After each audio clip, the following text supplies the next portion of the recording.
let's get into our scripture here. And I want to read through this, and then I'll get back and break things down a little bit. Looking at verse 21, starting with verse 21, it says this.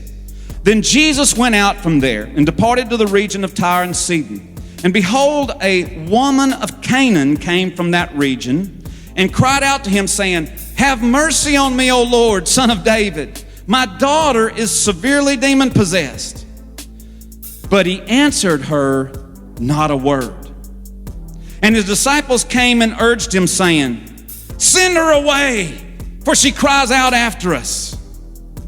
But he answered, and this is Jesus we're talking about, and he answered and said, I was not sent except to the lost sheep of the house of Israel. And then she came and worshiped him, saying, Lord, help me. But he answered and said, It is not good to take the children's bread and throw it to the little dogs.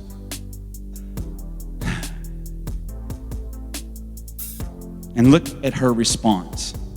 And it says, and she said, Yes, Lord. Yet even the little dogs eat the crumbs which fall from their master's table. Then Jesus answered and said to her, Oh, woman, great is your faith. Let it be to you as you desire. And her daughter was healed from that very hour. And we look at these first two verses, and we know we got a trying situation. We got a mother whose daughter is demon-possessed, and she's desperate. And as we look closer at these two verses, we see that not only is this a mother who has a daughter that's demon-possessed, severely demon-possessed, but we have another situation going on here. She's not just the mother of someone who's demon-possessed.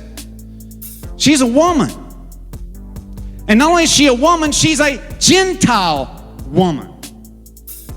Now, I don't know if you guys are familiar with the cultural setting of the day, but this was really challenging. Let me read some stuff to you. I wanted to read it to you, so I wanted to make sure that you understood what it was like in that day as pertaining to, one, being a woman, and two, being a Gentile. This is a double whammy. Look at this. As pertaining to being a Gentile, I want you to look at what the Gentile social status of the day was between Jews and Gentiles. And Jesus was a Jew, and so was his disciples at that time. The Jewish people of Jesus' day viewed the Gentiles, that is, non-Jews, with disdain, labeling them as unclean and sinful people. In fact, they were commanded by the Torah to maintain a certain degree of separation. And this woman was a Gentile woman. So when you take that into consideration and you're looking at the big picture, hey, this is an issue.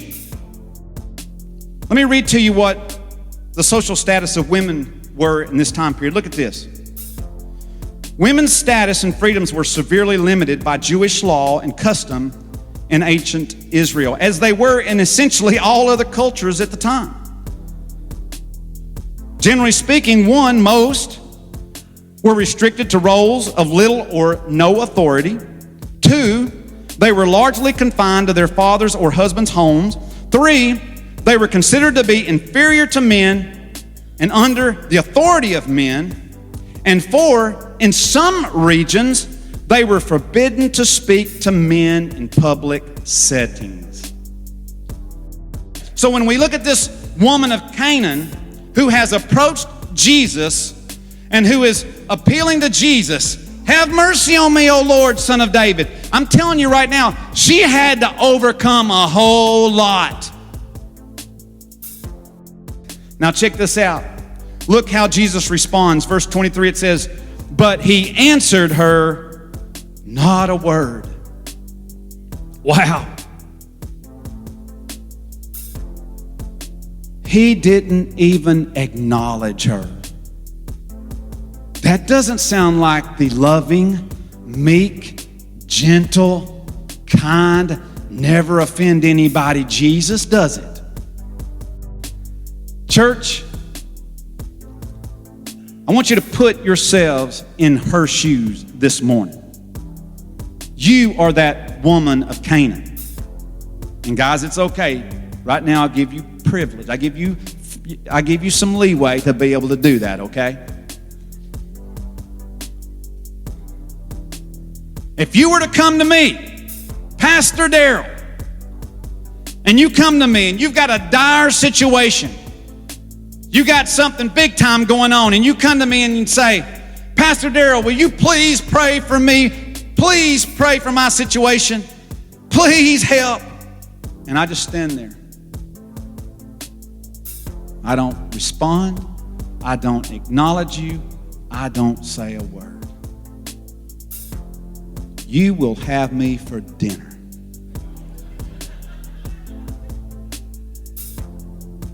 In fact, it would be the last time you approach me, because you're going to be, I'm out of here. I have nothing to do with you, your ministry, your church. But that's not what happened here.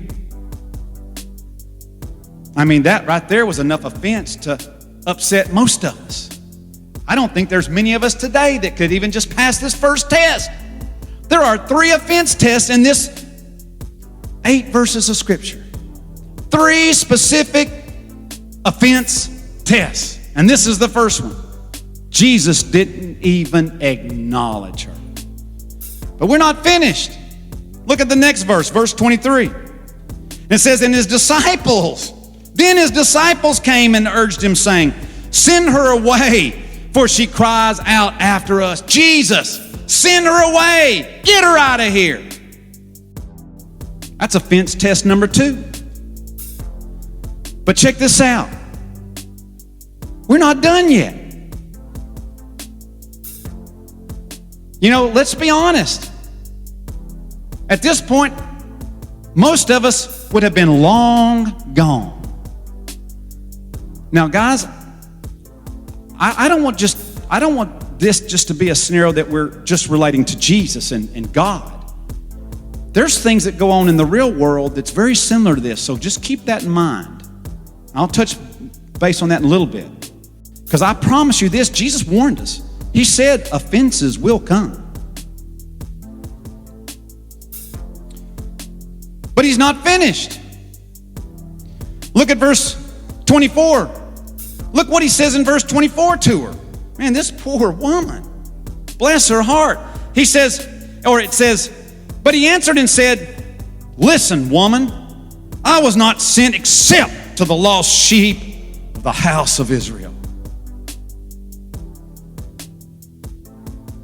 What? Look what it says she did. It says, and she came and worshiped him, saying, Lord, help me. The word worship there comes from the Greek word proskuneo. I want you to see what this Greek word actually means so we can get a better picture. It means this. It means to bow down, to fall to the ground on your knees, to kiss the ground and or the hand and or the feet of the one you are bowing down to.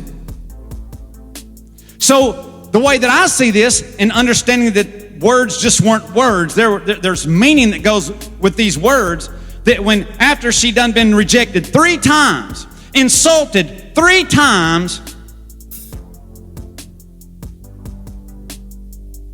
look what happens. She falls to his feet and most likely began to kiss his feet. What a picture. What a lesson in humility.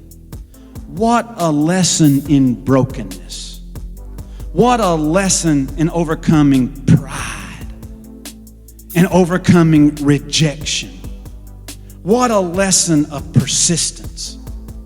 She's not giving up. And she's definitely not allowing the things that Jesus is saying or the things that are happening to offend her.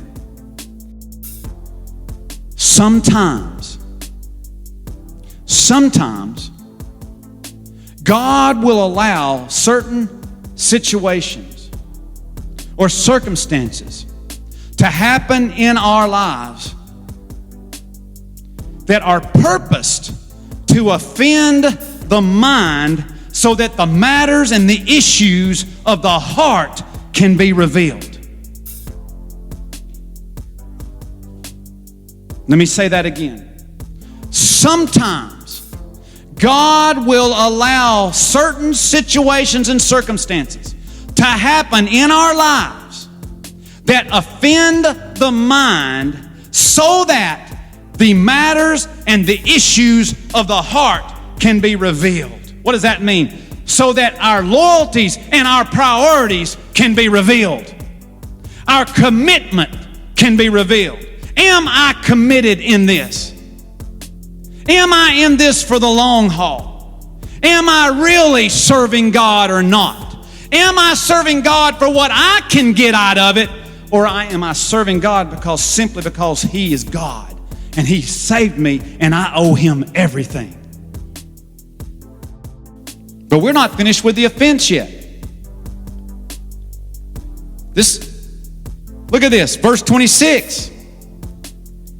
Now it says, and he answered and said, it is not good to take the children's bread and throw it to the little dogs. This poor woman.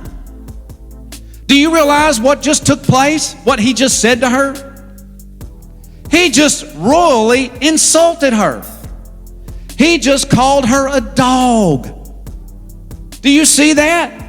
Wait a minute, Pastor. Jesus would never say anything like that. You're talking about Jesus. He's the meek, mild, the loving, the kind. He would never. Doesn't 1 Corinthians 13 say that love is not rude? That's rude. It's exactly what Jesus did. He called her a dog, very demeaning, very denigrating, and just derogatory term of the day. It's like today, Muslims will call Jews pigs. Same principle. He called her a name. And look how she responds. And she said, yes, Lord, yet even the little dogs eat the crumbs which fall from their master's table. Wow. I ain't there yet. And I'm like, God, help me to walk in this manner of humility, of where I don't care what is said, what is done, that I can respond in this same way. Because here's the importance, church. Because if you see, as we go into verse 28, look at this. Because of what she just said, it says, then Jesus answered and said to her, O woman, great is your faith. Let it be to you as you desire. And her daughter was healed from that very hour. There is a powerful lesson in this. Church, the reason that many of us are falling short of our blessings, the reason that many of us seem to can't move forward in life, I'll tell you why. It's because we are trapped in a prison of offense. We literally are locked away in a prison of offense. We're still holding on to those, we're still holding on to the offenses of the past because we've not put these principles into practice. We've not practiced humility. We've not practiced trust in what God's doing. No. We've let the things of the past offend us to get us upset. We're carrying around resentment and bitterness and anger. And now we're so sensitive because we've not learned how to get healed. We've not learned that, hey, there's a proper response. There's an improper response and there's a proper response. An eye for an eye is not the proper response.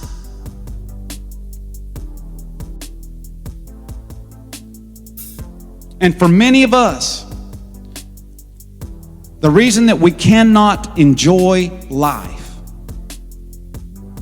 is because we didn't put this principle into practice. We allowed the offense to get to us, to upset us, and not realizing that, and I know this has become a popular cliche in the past few years, but you know what? I can remember the first time I ever heard it, that, bitterness and resentment, which is the result of not being able to overcome an offense, that bitterness and resentment is like swallowing a poison pill, hoping the other person dies.